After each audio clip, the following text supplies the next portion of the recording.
Les éditions Sixtreed, avec l'aimable autorisation des éditions Gallmeister, présentent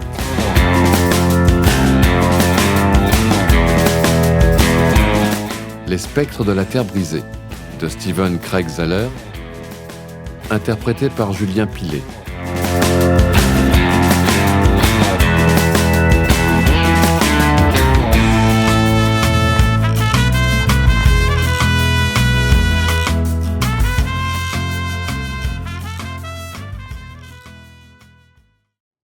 Été 1902. Première partie. On n'est pas là pour s'amuser. Se serrer la main. La femme qui avait oublié son nom bougea sur le matelas humide, et les plaies à vif qui couvraient son dos, ses fesses et ses bras hurlèrent de douleur à l'unisson. Elle se tourna sur le côté gauche pour soulager ses blessures. Alors qu'elle refermait les cuisses, quelque chose de dur et d'inhabituel appuya sur les parois de son vagin. « Seigneur !» La femme fit glisser sa main droite jusqu'à son pelvis, y enfonça le bout des doigts, rencontra une masse hémisphérique qu'elle retira comme la perle d'une huître. Après un moment de vertige, elle ouvrit les yeux et regarda la chose pincée entre son pouce et son index droit et constata qu'il s'agissait d'un bébé tortue mort. La vue de la créature décédée aurait dû la choquer, mais la femme qui avait oublié son nom ne ressentit qu'une curiosité neutre à l'égard de l'habitant ainsi extrait, comme si elle écoutait des étrangers discuter à côté d'elle d'un sujet peu intéressant. Près de son lit, nichés dans de petits renfoncements, se trouvaient 2 bougies qui diffusaient une odeur douceâtre de fleurs de cannelle et de vanille et une faible lumière ambrée. Dans cette brillance sirupeuse, la femme jaugeait le bébé tortue mort qui avait été inséré dans son corps avec quelque obscure intention par un homme dont, heureusement, elle ne se souvenait pas. La créature était morte la tête et les pattes rétractées dans sa carapace, totalement isolée du monde, et elle l'enviait. Des choses bien plus immondes s'étaient introduites en elle durant les 8 mois de sa perdition souterraine. Sans en comprendre la raison, la femme posa le corps circulaire sur son oreiller, près des mèches emmêlées de sa longue chevelure blonde, et fit doucement courir son doigt sur sa carapace crénelée. La tête du bébé tortue glissa de l'ouverture frontale et pendit, flasque. « Reina !» La voix était masculine et elle traversait le bois et la pierre. La femme détourna les yeux du minuscule corps et les posa sur l'épaisse porte en bois renforcée de fer dans le mur opposé de la chambre. « Nourriture !» annonça l'homme. Incapable de retrouver sa chemise de nuit, la femme tira sur son corps nu une couverture rendue rêche par le sperme séché. Un trait de lumière jaune apparut au bord de la porte et se transforma en un rectangle de 2 mètres de haut. À l'intérieur du rectangle se tenait l'homme au nez en bois, l'ombre, qui apportait le chariot. Les flammes des bougies miroitèrent sur son ciré en caoutchouc. « Pas faim, » dit la femme, et elle secoua la tête.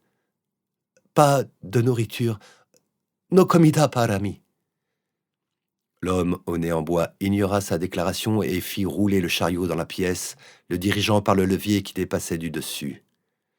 Les roues sous le vaisseau grinçaient comme des rongeurs torturés et la femme abusée ressentit le bruit strident dans le fluide de ses globes oculaires. « Nourriture !» annonça l'homme au nez en bois en immobilisant le chariot à côté de son lit. Il se pencha et déroula un tube organique situé sur le côté de l'appareil. Dégoûtée à l'idée de manger, la femme répéta « Pas de nourriture !» Son corps tremblotant avait besoin d'autre chose. L'homme au nez en bois approcha l'extrémité ruisselante de l'intestin de porc de la bouche de la femme, mais elle pinça les lèvres et détourna la tête. Du tube, des gouttes verdâtres tombaient sur la couverture. « Reina doit manger et rester belle. » L'air sifflait à travers les narines qui avaient été percées dans le faux nez de l'homme et ses petits yeux d'obsidienne la fixaient. Il porta l'extrémité de l'intestin de porc à sa bouche, il lécha une goutte de soupe, sourit et hocha la tête. « Bueno. Bon. » La femme montra les marques sombres sur ses bras osseux et dit Il m'en faut davantage. Fini le remède.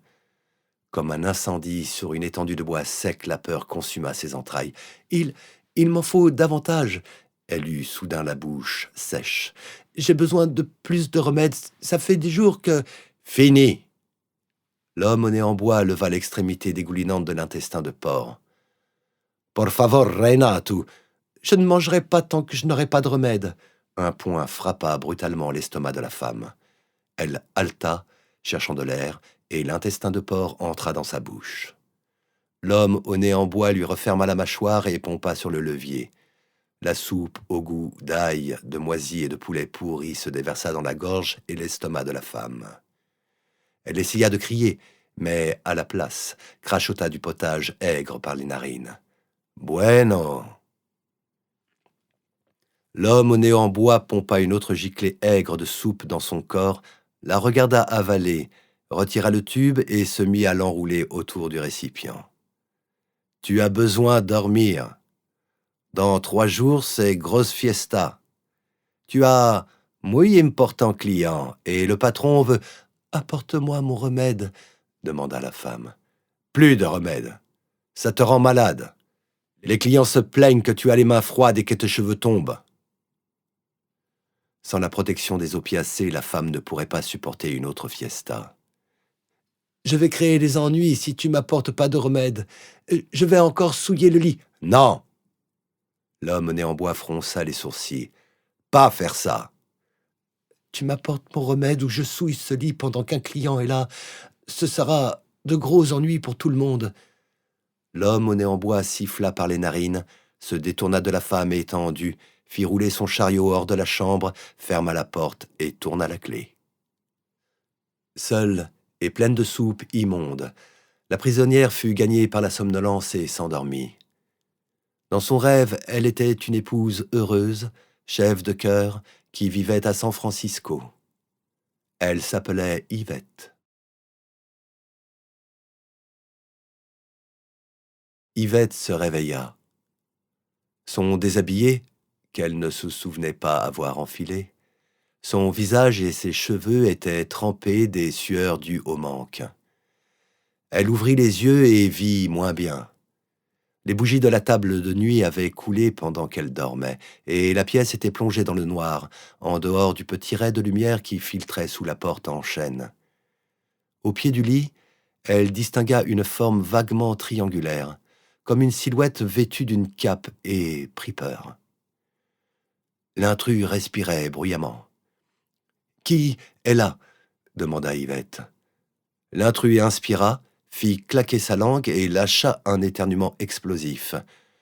Yvette suffoqua et laissa échapper une petite quantité d'urine. Une langue humide glissa sur la plante de son pied droit, qu'elle retira vivement. La forme triangulaire renifla 3 fois, fit le tour du lit, s'arrêta à côté de son oreiller et haleta.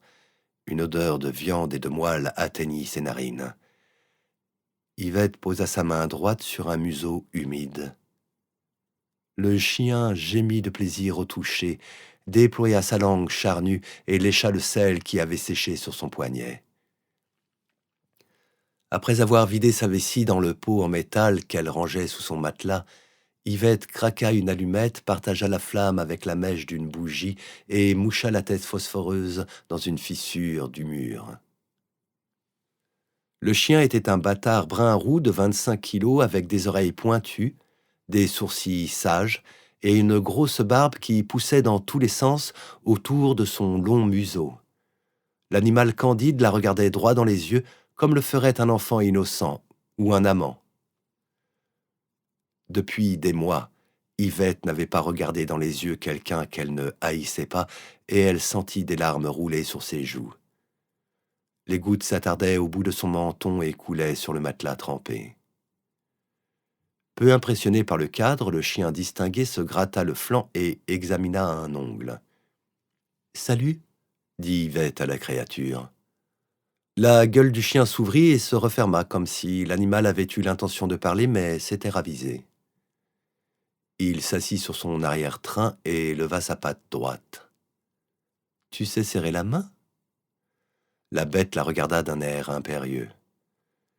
Yvette se pencha pour saisir l'extrémité tendue, mais les nausées dues au manque la submergèrent de façon atroce. Elle passa la main sous le lit, en tira le pot en métal et expulsa violemment la majeure partie de la soupe qu'on l'avait forcée à avaler plus tôt dans la soirée. La sueur recouvrait son visage brûlant, affaissé, et elle eut de nouveau haut le cœur. Pendant quelques instants pesants et inertes, elle se vida. Yvette sortit des mèches de cheveux emmêlés de sa bouche, cracha des restes aigres au milieu des déjections accumulées et fit de son mieux pour ne pas respirer les odeurs méphitiques qui ne manqueraient pas de provoquer un autre accès de nausée. Elle rangea le pot, s'étendit et fixa le plafond lézardé. Quand des étrangers bavaient sur sa poitrine comme si elle était leur mère et pouvaient d'une façon ou d'une autre les renvoyer à leur état d'enfant extatique ou s'introduisaient dans son canal, elle observait la pierre fendillée et s'imaginait être un insecte en train de ramper sur sa surface grossière. Certains hommes voulaient qu'elle les regarde et feigne la tendresse, mais avant que l'homme au nez en bois ne lui donne son remède, elle avait été incapable de rendre un tel service. L'espoir d'être sauvée de son horrible perdition avait décru mois après mois, et même s'il n'avait pas encore disparu, il n'était plus qu'un minuscule grain de poussière. Chaque fois qu'elle parlait au Seigneur, Yvette lui demandait d'envoyer des sauveteurs ou de l'appeler à ses côtés. Elle avait souffert bien trop longtemps. Peut-être le chien était-il un ami qu'il avait envoyé pour la réconforter au moment où sa vie arrivait à sa malheureuse conclusion. Yvette s'assit, ressentit une vague de douleur, traîna ses chevilles osseuses en travers du lit et posa la plante des pieds sur le tapis. Tremblante, elle tendit la main et dit « Serrons-nous la main ?» Le chien éternua et bâilla, mais ne tendit pas sa patte. Yvette réfléchit à la réticence de l'animal et dit « Mano ?» ce qui était le mot espagnol pour main. Comme s'il était sur le point de prêter un serment solennel, le chien distingué leva la patte droite.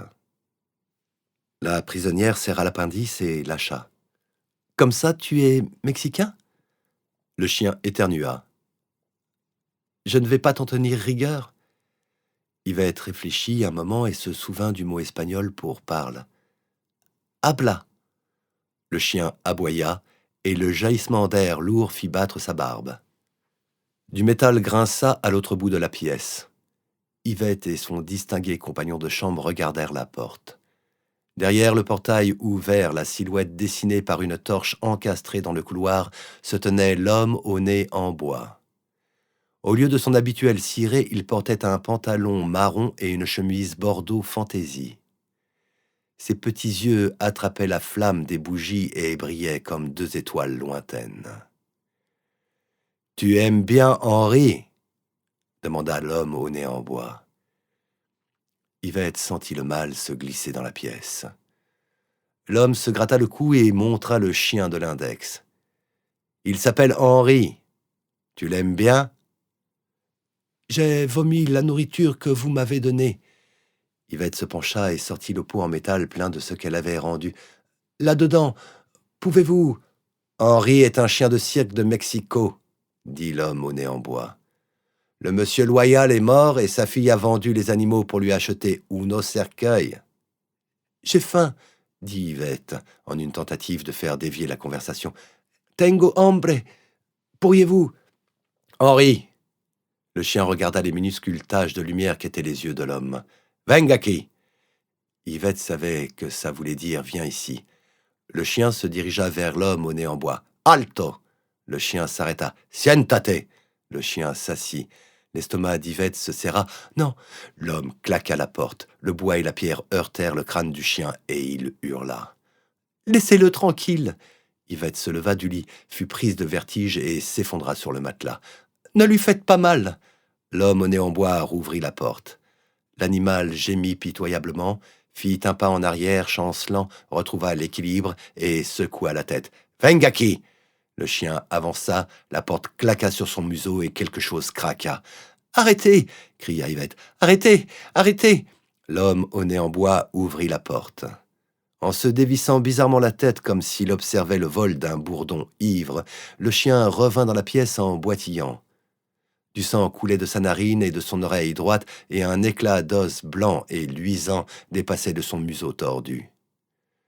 L'homme au nez en bois se dirigea vers la prisonnière.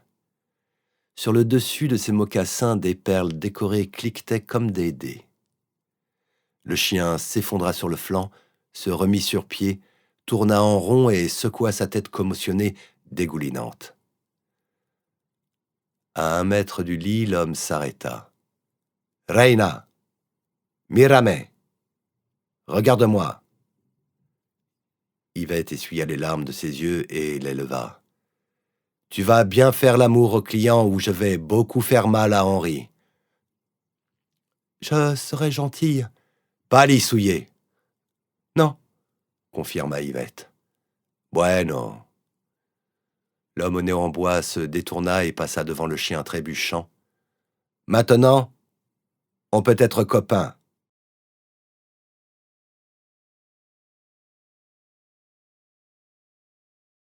Chamaillerie à voix basse. Nathaniel Stromler marchait à grands pas de l'écurie vers la maison des Footman en méditant sur les chamailleries, la forme de communication qu'il aimait le moins. Son père et sa mère s'étaient chamaillés durant toute son enfance dans le Michigan, surtout l'hiver, quand l'ardeur de leur lutte verbale supplantait souvent les émanations flamboyantes de l'âtre. Et à l'âge de 10 ans, il avait décidé que de tels dialogues ne se produisaient que lorsque les gens étaient incapables de penser de façon claire, de s'exprimer avec précision et de rester rationnels quand ils étaient confrontés à des points de vue opposés.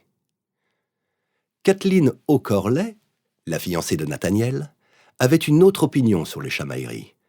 Elle pensait que de tels échanges étaient normaux et salutaires et qu'ils prouvaient qu'on était un individu passionné.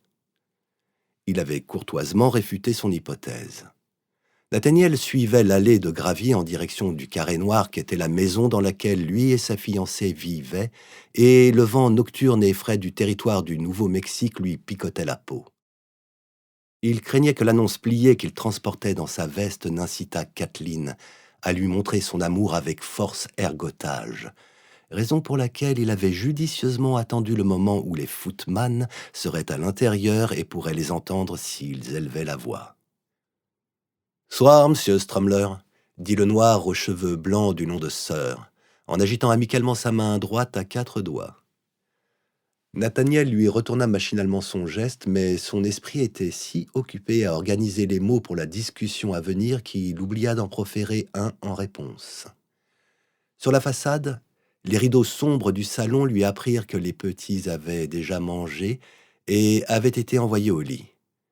Kathleen ne pourrait pas élever la voix. Nathaniel grimpa 2 marches et atterrit sur le porche en bois dépourvu de peinture qui longeait les murs sud et ouest de l'édifice. La porte d'entrée disparut et la porte grillagée s'ouvrit en grand. De l'intérieur ambré de la maison sortit son propriétaire, un éleveur de bétail trapu, vêtu d'un pantalon de travail et d'une combinaison rouge. « Vous avez raté le dîner », déclara Ezekiel Footman d'un air de ne pas trop s'en soucier. L'homme de 49 ans porta une vieille pipe à sa bouche et tassa le contenu broussailleux du fourneau de son pouce aplati. « Harriet vous en a mis de côté », ajouta-t-il en disparaissant sur le palier ouest, où 2 bancs étaient suspendus à de robustes chaînes en fer afin que 5 ou 6 personnes puissent confortablement se balancer d'avant en arrière en regardant le soleil plonger derrière les lointaines montagnes. « Merci, » dit Nathaniel. Au coin, une allumette siffla et étincela, éclairant un papillon de nuit qui avait précédemment volté, sans qu'il le remarque, tout près de l'oreille gauche de Nathaniel. La créature opalescente était de la taille d'une petite chauve-souris. Il souffla sur l'insecte fantôme et l'envoya doucement vers les étoiles. Nathaniel franchit la porte grillagée, traversa le tapis à damier que la saleté et l'usure ne pourraient qu'améliorer et s'arrêta devant un miroir imposant, décoré avec goût d'un motif de vigne et de filigrane dorée. Cette glace était précisément le genre d'objet qu'il avait espéré accrocher dans chaque suite de luxe de l'hôtel très haut de gamme, Stromler. Le fixant depuis le verre réfléchissant se trouvait un homme de 26 ans, grand, blond, portant une belle moustache, mais vieilli prématurément par son gros nez, sa calvitie naissante, qui avait gagné un territoire de 3 centimètres durant les 2 dernières années, et de 2 yeux bleus hagards. Nathaniel Stromler n'avait pas bien dormi, ni ne s'était senti optimiste, ni n'avait copieusement mangé depuis le jour où la tempête avait soufflé le mur est de son hôtel à moitié construit et tué un ouvrier du bâtiment, un jeune Comanche, qui s'était endormi dans l'allée contiguë après une longue journée de labeur. Après l'événement, tous les employés autochtones avaient refusé de travailler sur l'édifice.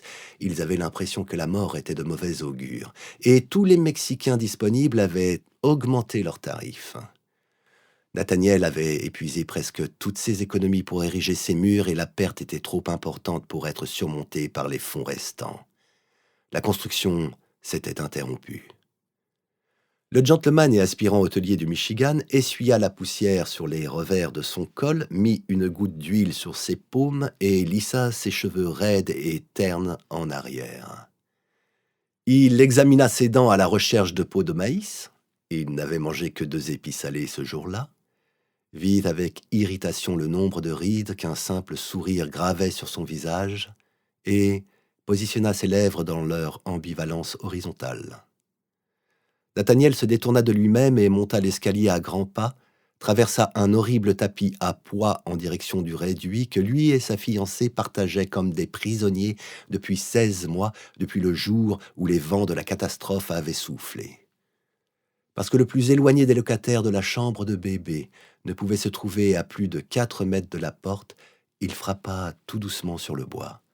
« C'est toi, Nathan ? » ?»« Oui, tu es habillé ? » ?»« J'ai ma chemise de nuit. » Nathaniel songeait à Horton, l'aîné des garçons footman qui avait plus d'une fois reluqué Kathleen de façon déplacée, mais qui était gentil quand le chien de la puberté n'aboyait pas dans son bas-ventre, et regarda par-dessus son épaule. Un œil blanc pétillant observait depuis la chambre plongée dans l'obscurité du garçon de 13 ans. « Horton Footman, » dit Nathaniel. La porte se referma, lentement et en silence, comme si un mouvement brusque ou un grincement révélateur aurait pu confirmer qu'il était réellement en train d'essayer d'apercevoir Kathleen à la dérobée. Nathaniel se retourna vers la chambre de bébé, mit la clé dans la serrure, la tourna et appuya sa main libre sur le bois. Assise sur le lit en hauteur qui emplissait la majeure partie du réduit, vêtue d'une chemise de nuit rose, se tenait Kathleen O'Corley, une grande femme de 24 ans aux traits délicats, aux taches de rousseur tenaces, aux yeux émeraudes et aux cheveux noirs détachés. Le gentleman retira sa clé de la serrure extérieure, entra dans la pièce et ferma la porte. Ils s'embrassèrent. Kathleen avait le goût de la tourte aux pommes d'Harriet Footman, qui était bonne mais contenait beaucoup trop de noix de muscade. Nathaniel s'arracha à sa fiancée et se prépara à une conversation déplaisante, mais nécessaire. Éclairé par la lampe suspendue au mur opposé, les yeux et les dents de la femme luisaient comme le paquet de feuilles manuscrites posées sur ses genoux. « Une lettre de ton oncle est arrivée aujourd'hui, » lui apprit Kathleen. Le pouls de Nathaniel s'emballa. L'annonce pliée et rangée dans sa poche de veste pourrait peut-être être écartée sans discussion ni chamaillerie. A-t-il trouvé des investisseurs ? L'idée de retourner à leur enfant abandonné, l'hôtel à moitié construit, faisait pulser le sang du gentleman. Peut-être bien. Il nous a communiqué le nom de 3 hommes qui pourraient être intéressés par un investissement, mais qui sont encore indécis. Ton oncle nous a recommandé d'envoyer des lettres de sollicitation pour faire pencher leur décision. Kathleen souleva le tas de papier de ses genoux. « J'ai déjà écrit les missives et elles n'ont besoin que de ta signature. » Elle afficha un air perplexe. « Tu n'es pas content ? » ?»« Si, tout à fait. Ton visage a une façon étrange de communiquer ce sentiment. Je suis content, sincèrement, mais quand tu as mentionné une lettre de mon oncle, j'avais espéré quelque chose de plus substantiel, de plus immédiat. » Nathaniel réfléchit un moment. Où se trouvent ces investisseurs ? 2 sont dans le Connecticut, un est à New York. Dans la poitrine du gentleman, l'espoir soulevait son bras. Alors cela prendra des jours, peut-être des semaines avant d'obtenir des réponses. On est locataire depuis plus d'1 an. Une légère irritation rendait la voix de Kathleen plus perçante. C'est la meilleure chance que l'on ait eue depuis un moment. Oui, c'est vrai. Nathaniel pressa l'épaule de sa fiancée et l'embrassa sur la joue. J'apprécie que tu aies pris l'initiative d'écrire ces sollicitations.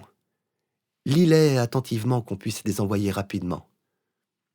Nathaniel hocha la tête, s'assit sur le tabouret, lut la première lettre, la sollicitation était parfaite, dit « parfait » et signa dans la partie inférieure avec le porte-plume à réservoir en or qu'il avait eu l'intention de poser sur le comptoir de la réception de l'hôtel très haut de gamme Stromler afin que les clients l'utilisent pour signer le registre. Il griffonna son nom sur les 2 autres documents immaculés, les mit par terre pour qu'ils sèchent et se tourna face à sa fiancée. « J'ai trouvé un travail. »« Tu as un travail. » Le ton de Kathleen était catégorique. « J'ai trouvé un autre travail. Un qui offre un salaire bien plus important que celui d'aide cordonnier. » Prononcer à voix haute le nom de son humble profession amena une rougeur honteuse sur le visage du gentleman, mais il fallait le dire. « Quel est ce nouveau travail dont tu parles avec tant d'hésitation et de circonlocution ?» Nathaniel sortit l'annonce soigneusement pliée de sa veste et Kathleen la lui arracha des mains. « Je préférais te la lire. Je suis tout à fait capable de lire. » Nathaniel ne réfuta pas la déclaration de sa fiancée. Kathleen déplia le document et le lut 3 fois. Elle ne leva pas les yeux pour lui demander d'un ton sec à voix basse « Qui sont ces gens ?»« Je ne sais pas. » Les affabulations étaient souvent à l'origine de chamailleries et Nathaniel se sentait mal à l'aise lorsqu'il mentait à quelqu'un à qui il était attaché. Pour quelles raisons ont-ils besoin des services d'un gentleman ayant des vêtements chics, capable de chevaucher durant de longs jours et parlant couramment espagnol? Je ne sais pas. Comment cette merveilleuse opportunité a-t-elle attiré ton attention? Le sarcasme de Kathleen était venimeux. Mademoiselle Barlon s'occupait du télégraphe et elle fourre son nez partout. Mademoiselle Barlon est au courant de notre situation délicate et, le mois dernier, j'ai réparé gratuitement les chaussures de son fils quand son porte-monnaie était presque vide. Elle m'a montré l'annonce avant de la publier pour que je puisse saisir ma chance. Nathaniel s'interrompit un instant. Elle a tout de suite câblé ma réponse positive. « Tu as déjà accepté ?» L'incrédulité fit scintiller les yeux verts de Kathleen et fut rapidement remplacée par quelque chose de plus violent. « Tu as accepté de travailler pour des hommes dont tu ne sais rien, dans un endroit éloigné. Tu parles fort, et ni toi ni moi ne savons si le travail se situe dans un lieu éloigné. L'annonce stipule que le gentleman avec des vêtements chics doit être capable de chevaucher durant de longs jours. Mais qu'est-ce que tu crois que ça signifie? D'écrire de grands cercles ?» Toute personne éveillée au premier étage pourrait entendre la voix de Kathleen. Après 10 battements de cœur, Nathaniel répondit calmement. Il pourrait s'agir de chevaucher vers un endroit lointain, comme tu l'as suggéré, ou vers un endroit plus proche, avec un retour chaque soir à la nuit tombée. Il semble bien plus probable qu'on te demande de te rendre au Mexique, puisqu'ils ont stipulé que le gentleman doit parler couramment espagnol.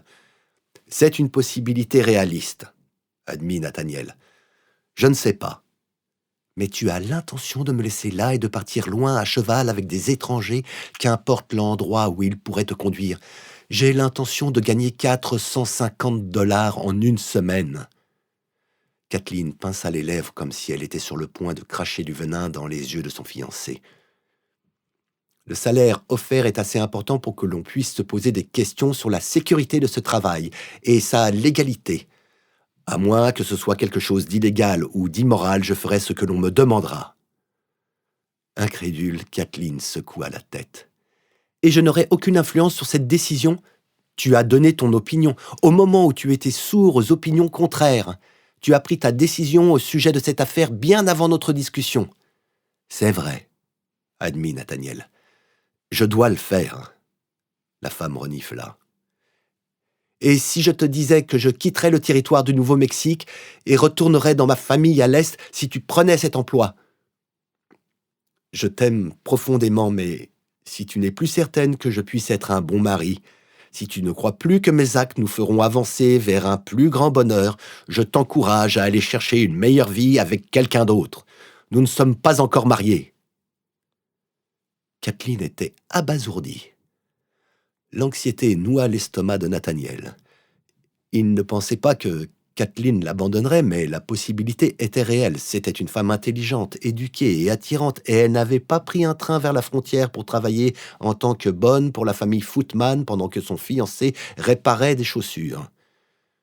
Comme tous les couples, ils étaient deux individus distincts liés ensemble par une corde ayant un point de rupture indéterminé, et il était certain que cette conversation tendait le lien. Des bruits d'animaux lointains et des craquements plus proches provenant de la maison s'insinuèrent dans le silence pesant.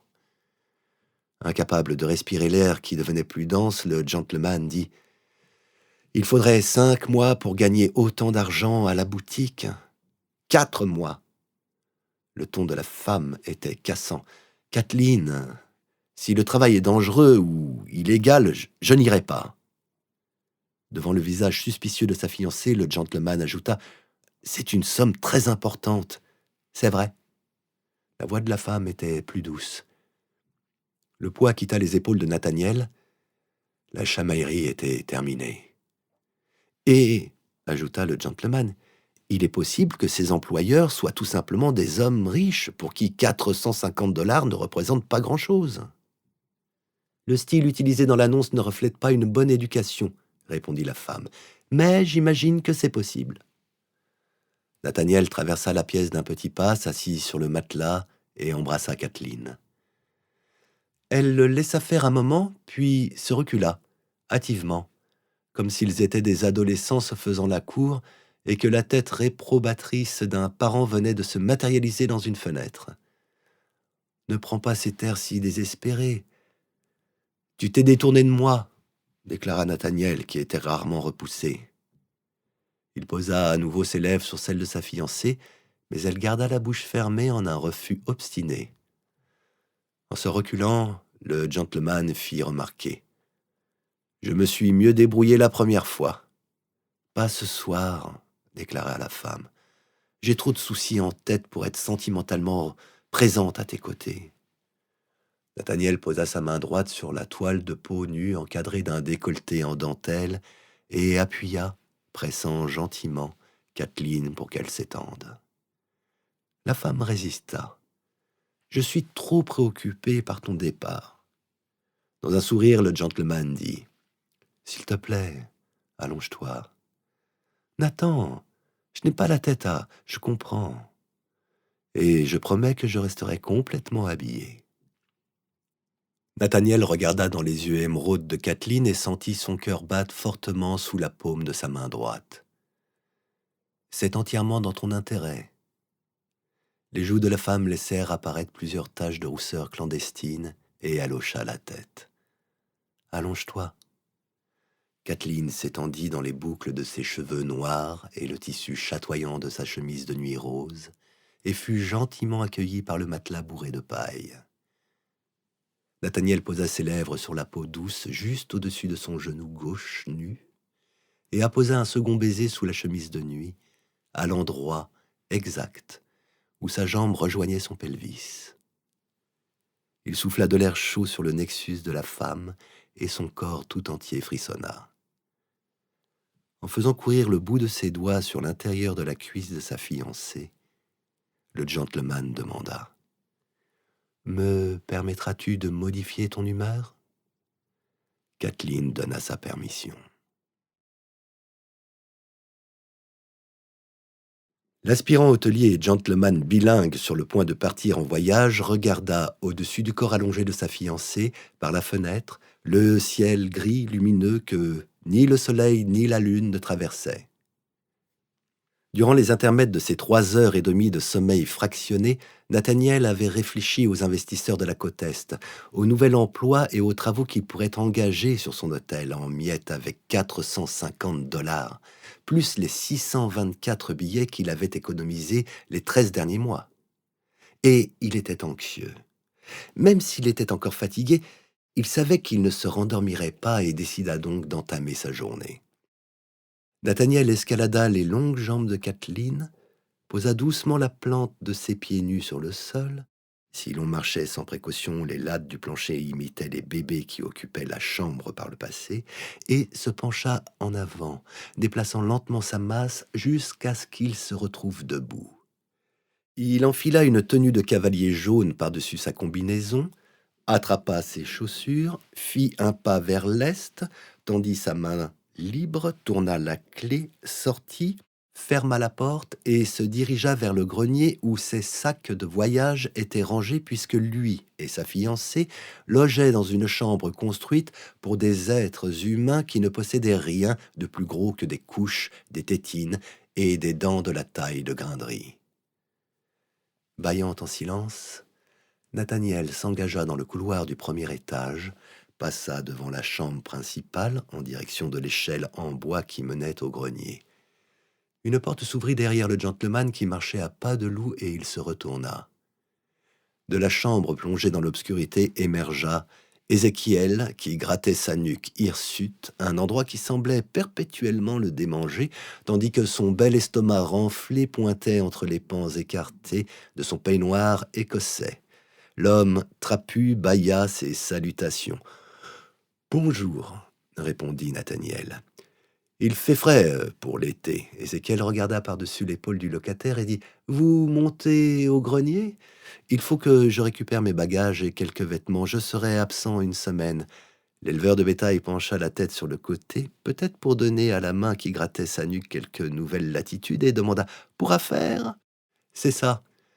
Kathleen reste là ? » ?»« Elle reste ici et assurera ses fonctions. » Le centre de l'amas de sourcils et de poils qui tenait lieu de visage à Ézéchiel se contracta bizarrement. « Pourquoi vous déplacez-vous furtivement comme ça ? » ?»« Je ne voulais réveiller personne. On vous a entendu vous disputer hier soir. » Les fentes plissées qui ombrageaient les yeux d'Ézéchiel jaugèrent Nathaniel de façon brusque et indiscrète.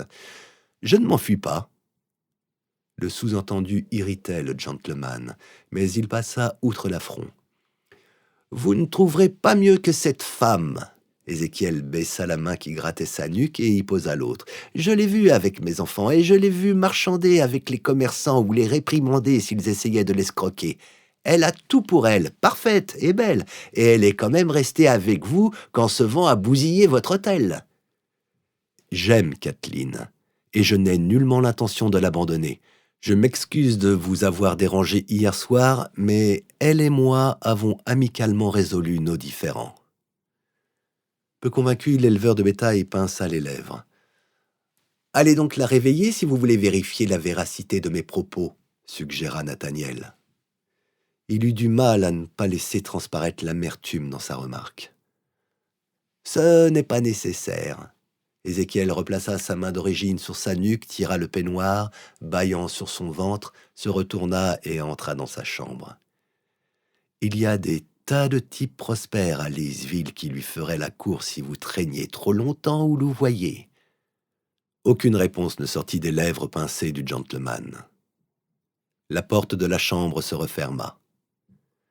La gêne et la colère brûlaient le visage de Nathaniel quand il se retourna, se dirigea vers le bout du couloir, grimpa l'échelle, entra dans le grenier, repéra un grand sac de voyage vert qu'il remplit d'outres, d'une flasque, de sous-vêtements, de mouchoirs, de gants, d'un costume 3 pièces croisé bleu roi, d'un smoking queue de pie noir, de 2 chemises blanches, de boutons de manchette, de chaussures italiennes, de cirage, de nœuds papillons bleu roi et noir, d'une cravate rouge, d'un chapeau melon bleu roi, d'un chapeau haut de forme noir et d'un roman intitulé « La Playa de Sangre », grâce auquel il pourrait illustrer le fait qu'il parlait couramment espagnol. Peu après, il descendit du grenier et traversa le couloir du premier étage. Quand le gentleman entendit un son plaintif provenant de derrière la porte close de la chambre de bébé, il s'arrêta. Le couple s'était dit au revoir le soir précédent et Kathleen avait expressément demandé à Nathaniel de partir au matin sans la réveiller, afin d'éviter des adieux angoissants. Debout dans le couloir, son lourd sac de voyage dans la main gauche, le grand gentleman blond du Michigan écouta les sanglots silencieux de sa fiancée. Le bruit lui contractait les entrailles et lui brouillait la vue. Puis il partit.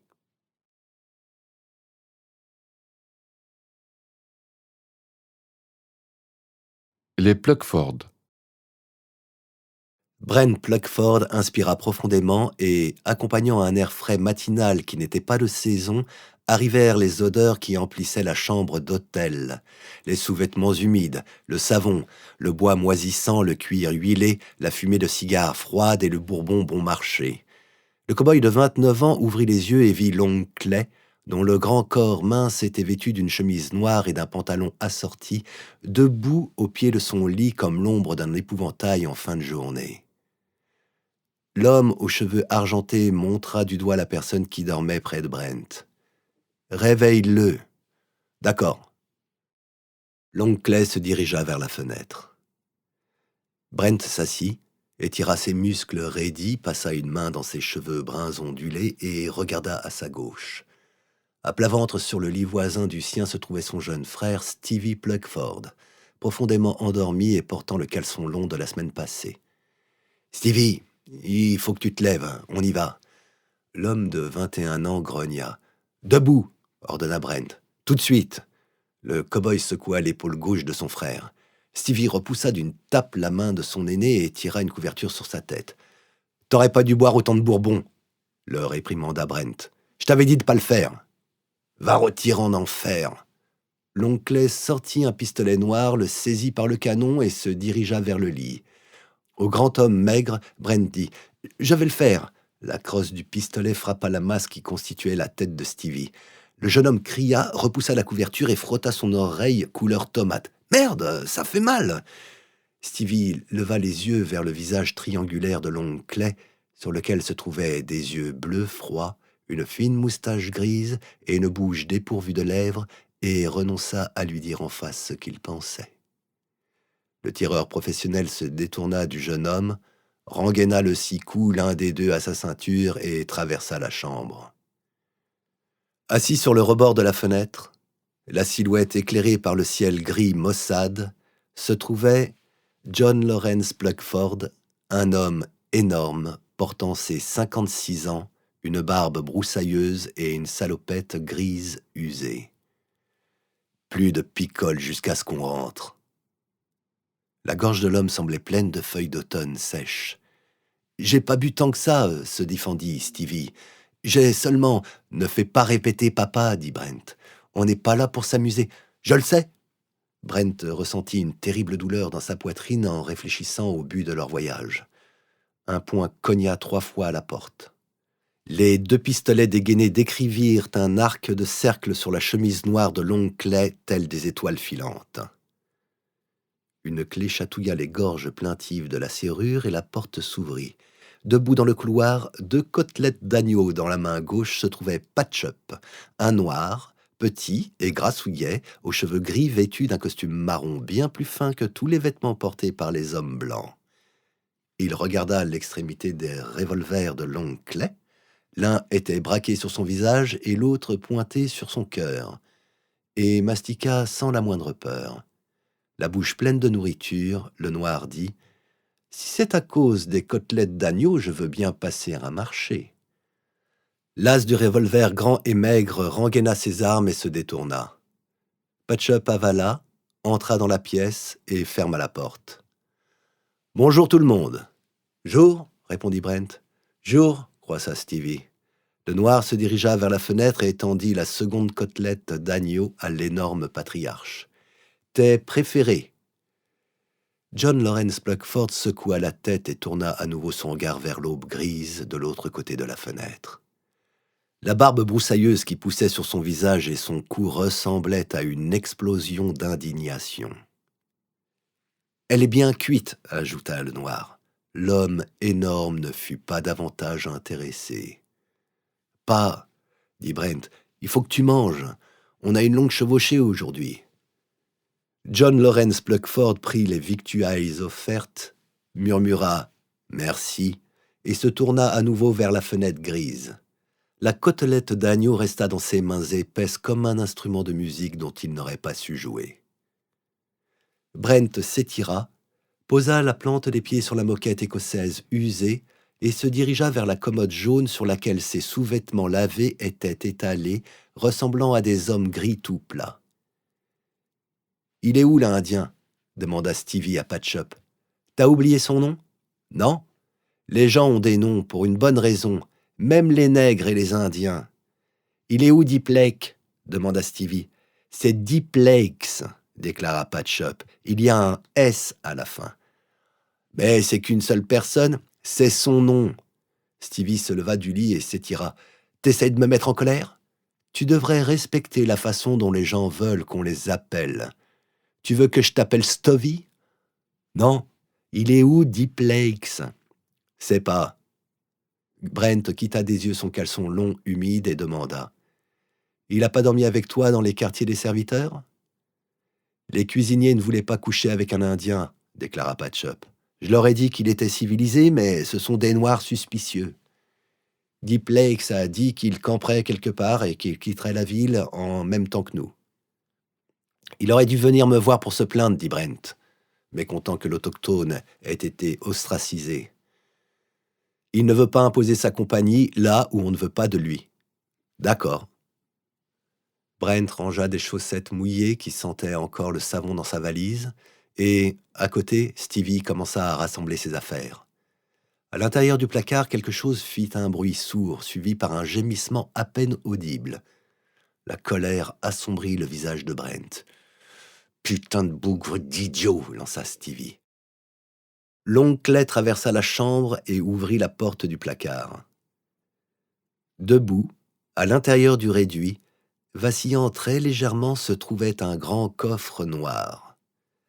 L'as du revolver frappa la crosse de son pistolet sur le bois. « Tiens-toi tranquille ou je vais devenir méchant. » L'homme à l'intérieur du coffre se tut. Brent jeta un coup d'œil à son père. Les yeux venimeux de John Lawrence Pluckford s'embrasèrent.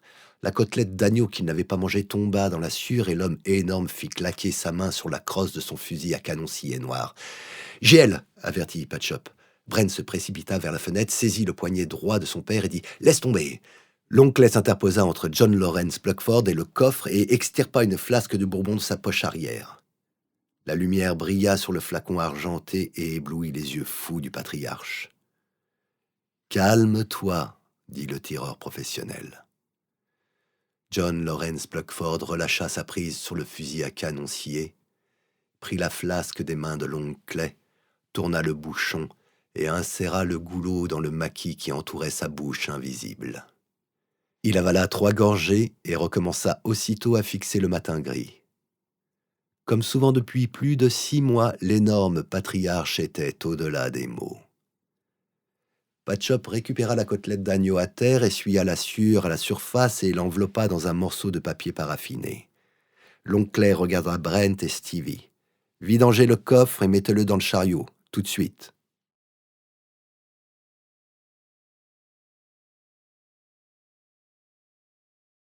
Une balade pour les véritables habitants. Humberto Calles se dirigea vers le gibet qui avait été érigé à Nueva Vida 2 étés plus tôt, plus de 50 ans après que les vrais habitants du pays avaient cédé le précieux arpent mexicain aux Paltexicans. La structure punitive était une icône de justice ostensiblement imposante qui procurait régulièrement aux badauds un spectacle distrayant, surtout si le pendu se débattait trop longtemps ou était accidentellement décapité par le nœud coulant. Le promeneur solitaire atteignit le gibet, essuya des perles de sueur sur sa tête, couvrit son crâne chauve d'un sombrero, grimpa les marches décorées de carreaux de belle facture qui siéraient sans aucun doute à l'œil d'un condamné à mort esthète et monta vers un ciel gris vide. Essoufflé par l'ascension, le Mexicain de 54 ans traversa l'estrade jusqu'à la balustrade. De la scène de mort, Humberto demanda aux badauds s'ils avaient envie d'entendre une chanson. « Por favor !»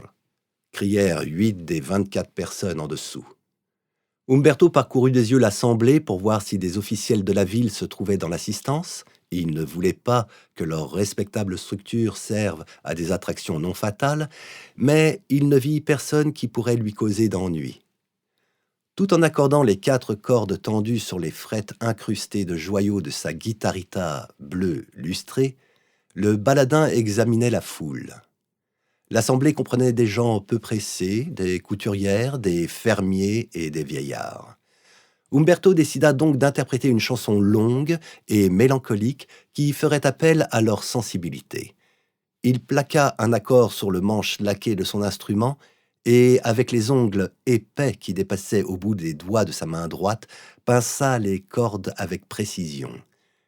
Sur cet arpège régulier de gouttes d'eau musicales, Humberto introduisit sa composition, une ballade intitulée « Sous les cailloux », qui relatait l'histoire vraie d'un homme qui s'était battu pendant la guerre contre les pâles texicans plus de 50 ans auparavant.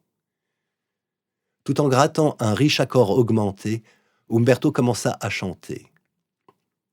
Des nuages noirs pleuvaient au-dessus d'un petit village de paysans au Mexique.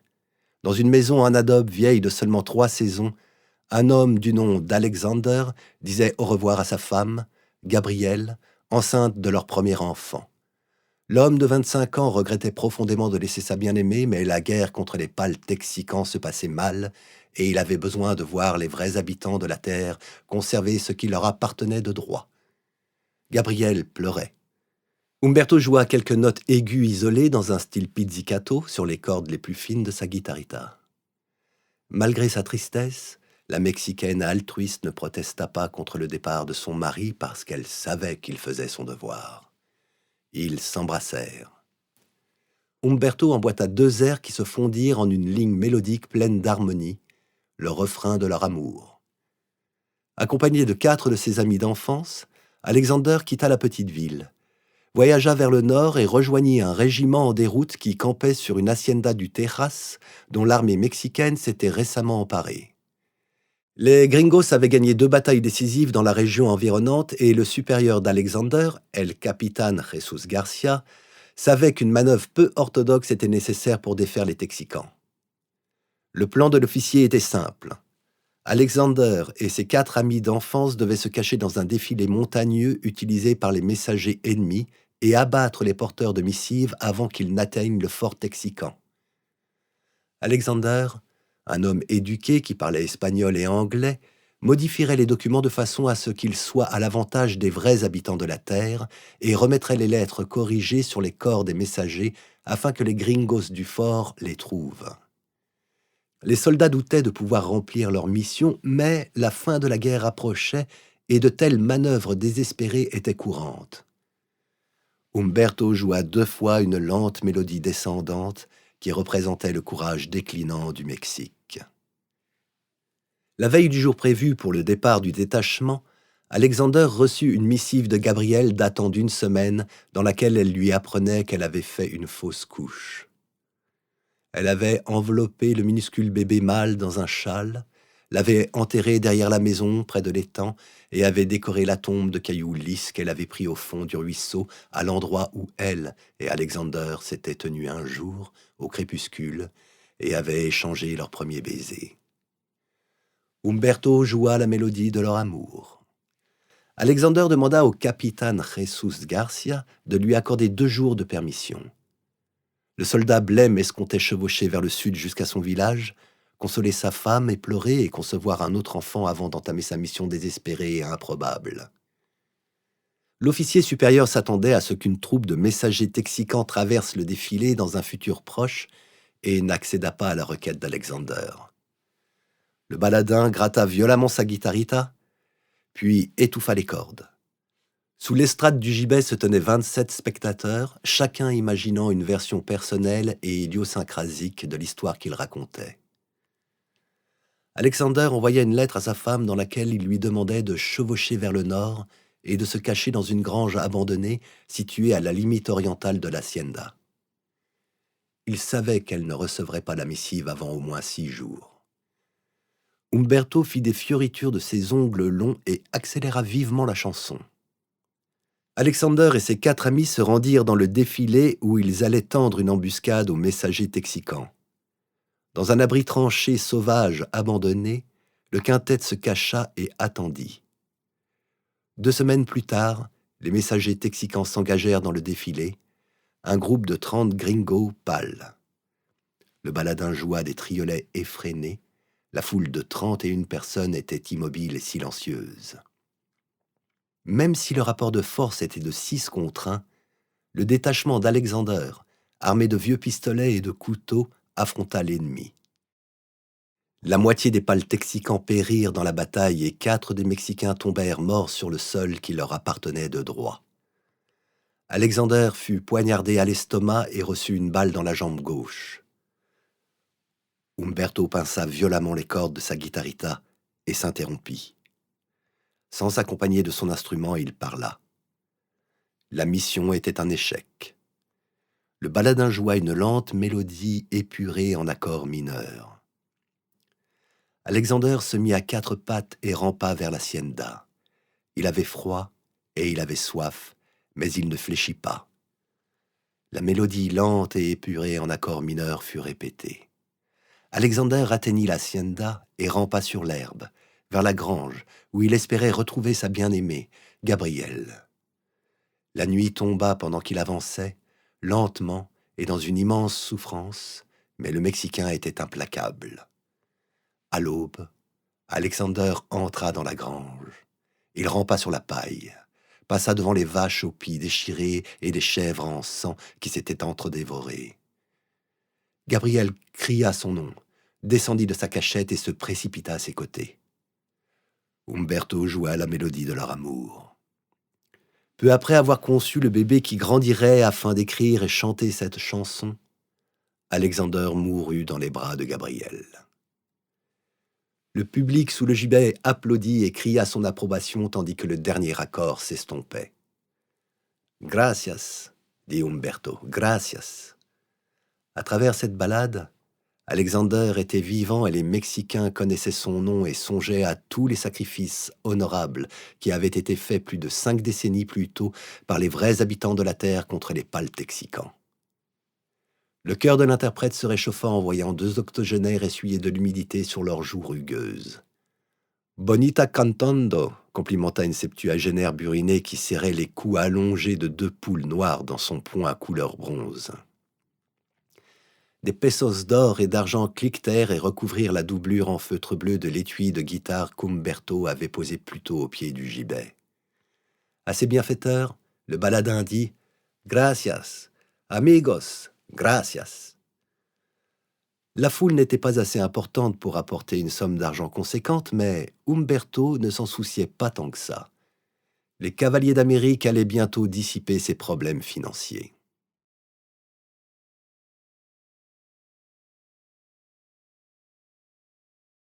Gringa Madre.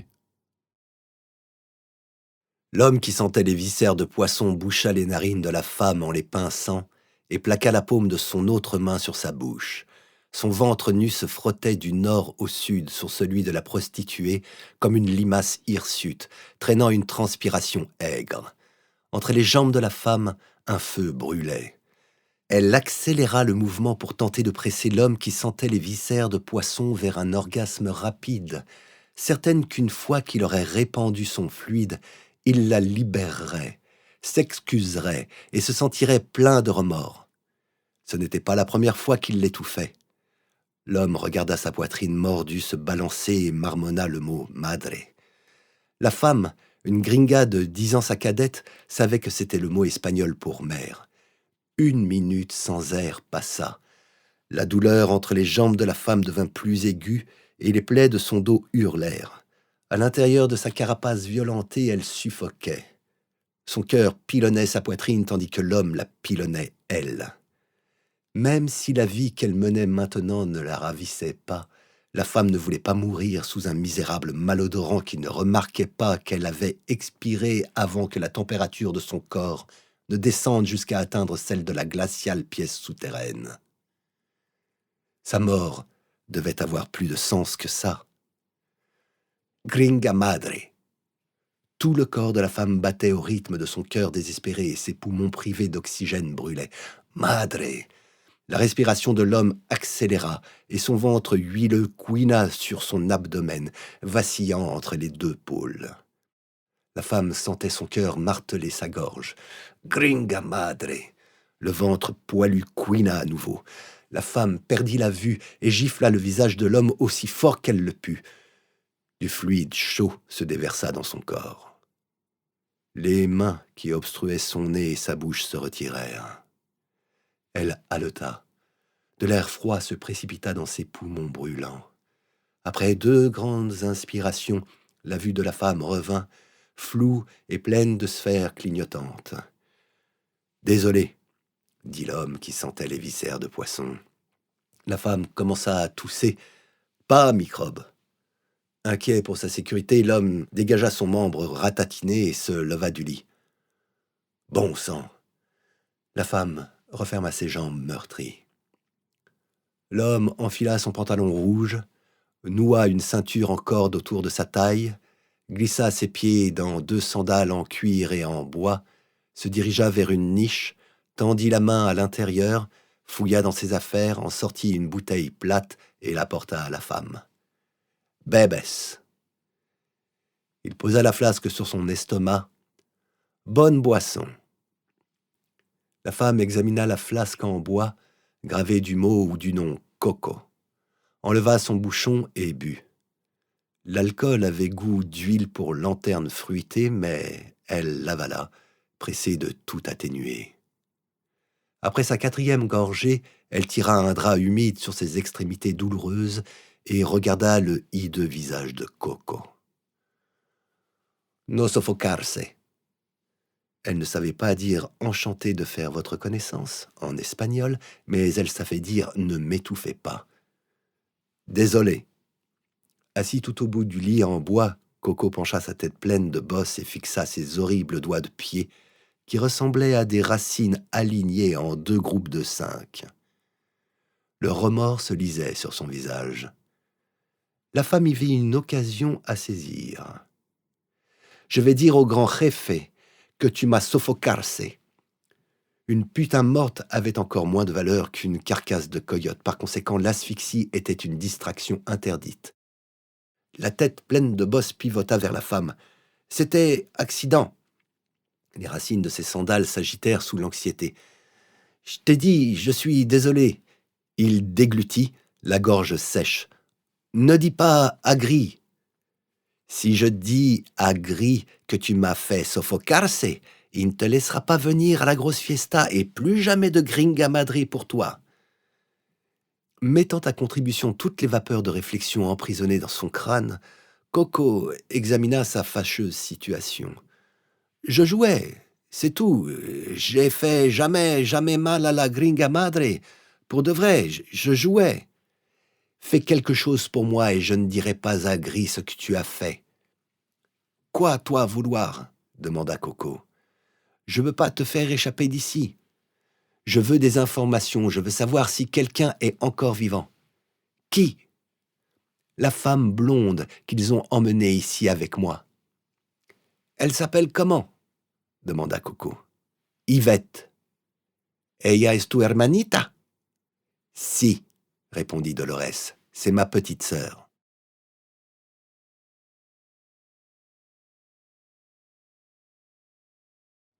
Entreprise sûre et peu sûre. Vêtu de son costume de cavalier jaune, Nathaniel Stromler menait sa jument brun clair le long de l'avenue centrale de Leesville, vers la forge du maréchal Ferrand où il devait rencontrer ses futurs employeurs. Un manteau nuageux uniformément gris recouvrait la voûte céleste, tamisait le soleil et plongeait l'univers dans des limbes maussades qui rendaient impossible à quiconque de deviner l'heure. Sous l'ardoise lumineuse, le gentleman et son cheval ne projetaient pas la moindre ombre. Un crucifix à peine plus sombre que son environnement, morne, planait sur le ciel de cendre, en direction de l'avenue. Pour le moment, Nathaniel, novice en matière d'observation des oiseaux, décida qu'il s'agissait d'un genre de buse. Un mince trait noir jaillit du cou de la créature. En silence, elle dégringola du ciel et atterrit sur l'avenue.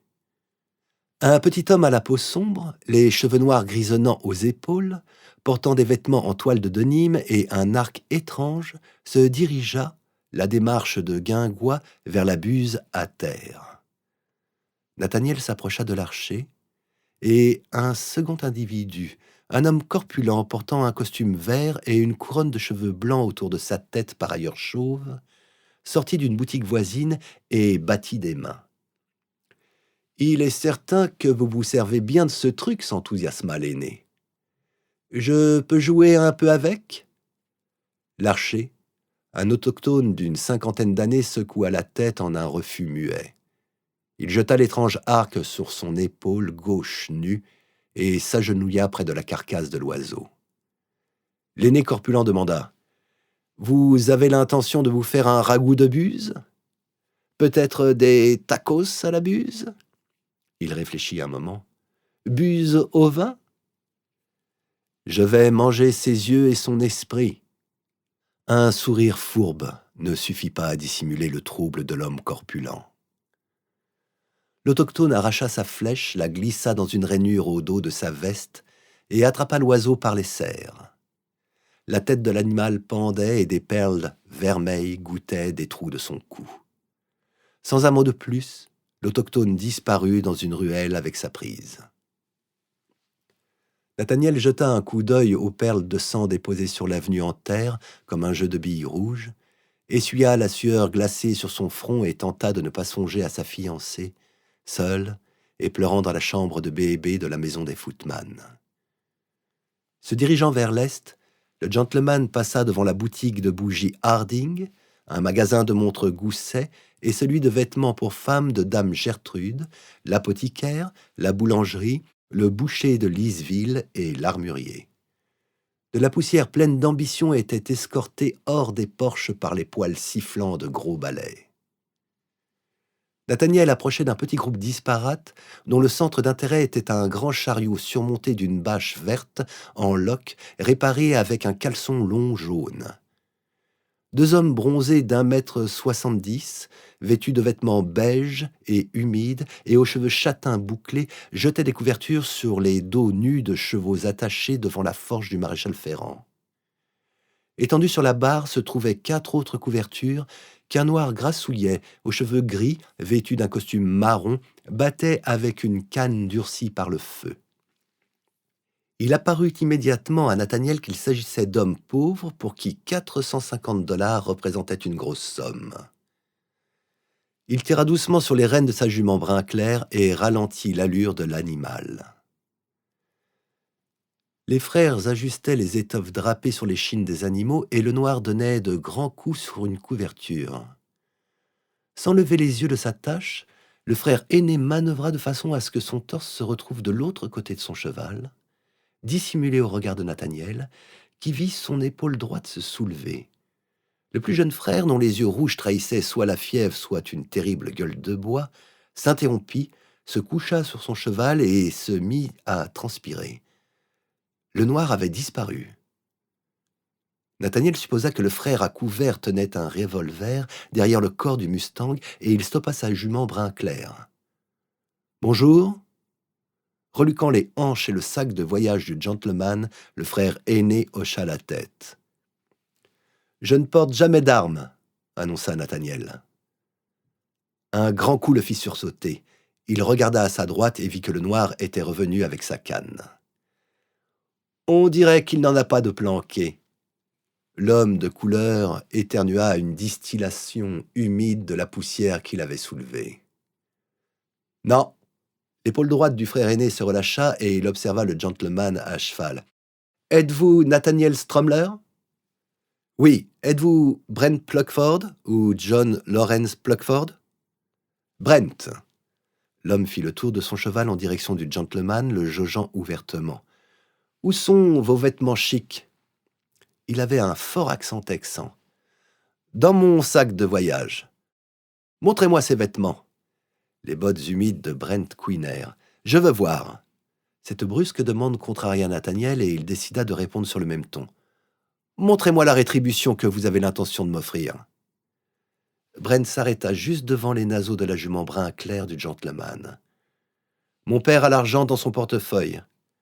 Parlez-vous de John Lawrence Pluckford ? » ?»« Oui. »« Peut-être devrais-je lui parler directement. » Le ton n'était pas celui d'une question. « Vaut mieux laisser Pat tranquille, » recommanda le frère cadet. « Il est désespéré. » Brent lutta contre une vague de tristesse intérieure et dit au gentleman : « Vous traiterez avec moi. » Sa voix était plus dure qu'un instant auparavant. Même si Nathaniel ne quitterait pas Leesville sans avoir la certitude que ces pauvres pecnos puissent le payer, il voulait dissiper la tension naissante avant qu'elle ne tourne à la chamaillerie. « Je vais vous montrer les vêtements que j'ai choisis. »« D'accord, » dit Brent. Le gentleman descendit de sa selle, atterrit sur l'avenue, s'empara des rênes de sa jument, conduisit la bête sous l'avancée de la forge du maréchal Ferrand, fit passer la longe autour d'un poteau, récupéra le sac de voyage en lin vert dans le renfoncement de la selle, le posa sur un banc, dégrafa ses 4 boucles en or. Nous espérons que vous avez apprécié cet aperçu. Pour continuer à écouter ce livre audio sur Google Play Livres, utilisez le lien dans la description de la vidéo.